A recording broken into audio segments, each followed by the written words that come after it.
Hi, I'm Bob Hasegawa, your state senator from the 11th Legislative District, and I'm here to give you a quick update on what's been going on here in the legislative session. Well, we're getting close to the end of session here, and we just passed fiscal cutoff, which means that any bill that has money attached to it needs to be passed out of the appropriate finance committees prior to today. So I was here on Saturday because the House Appropriations was considering a bill, a very important bill for our community. House Bill 1413 is the Voting Rights Act, and at the federal level, there was a bill passed which makes sure that disadvantaged communities and underrepresented communities get a fair shot at electing a representative in government. And if there can be shown to be unfair voting through districting and that sort of thing, then a federal lawsuit can be brought to fix that. So in our case, in the state of Washington, we may have a city with up to 40% Latino, for instance. Yet, because they're only 40%, and if the city votes at large, the Latino community doesn't have enough political leverage to elect a representative onto the city council. So this bill, House Bill 1413, requires that if that kind of disproportionality exists, and it's proven to be caused as a matter of the institution, the way the districts are drawn, or the way that voting is conducted in a city, then this would require the city to take on the issue and try to fix it so that everybody has a fair shot at electing a representative in the legislature.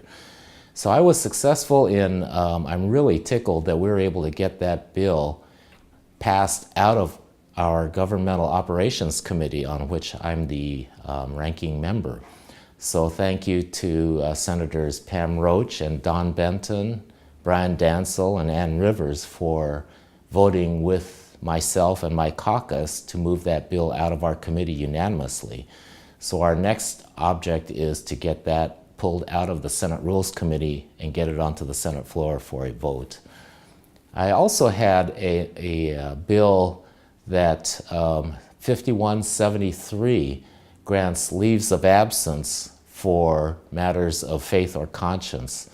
That bill made it unanimously out of the Senate, 47-0, and is over in the House. So the House is considering it now.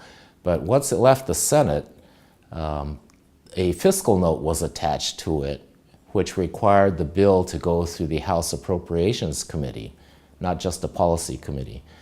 This fiscal note, pretty much, you would think that what this bill does is it allows people of alternative religions, like the Muslim community who originally brought the bill to me, they have their most holy holidays on a different day every year.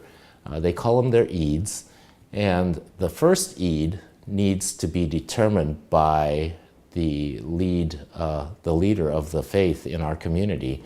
And once that first Eid, the date of it is set, then the second Eid is automatically established. So this bill allows up to 2 unpaid holidays for state workers, or it also allows children to take the Eids off without discrimination.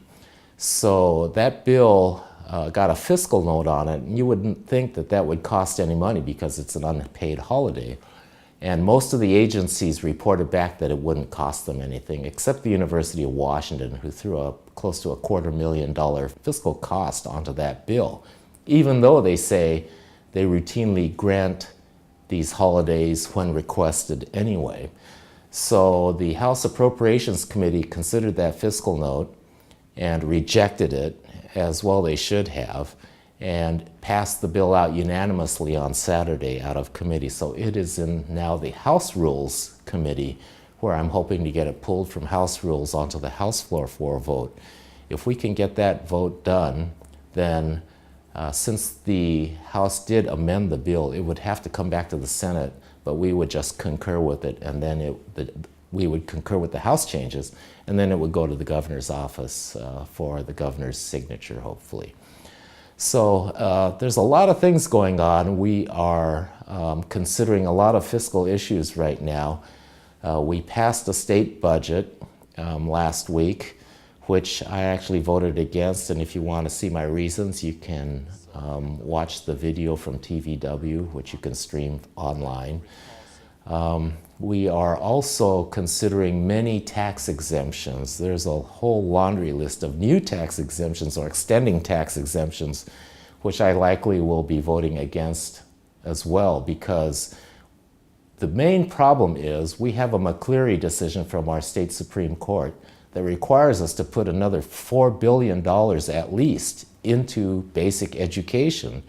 So when we're considering all these tax exemptions, we're moving our revenue in exactly the wrong direction, which might be okay if those tax exemptions can be proven to stimulate our economy and return a benefit back to the taxpayers, which none of these tax exemptions seem to have that type of evidence required to show that they actually benefit the people of our state.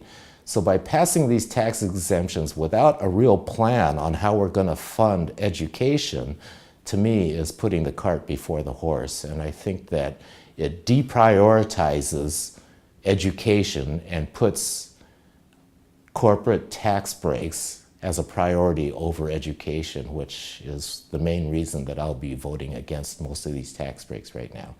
Anyway, I just wanted to give you a quick update on what's going on here.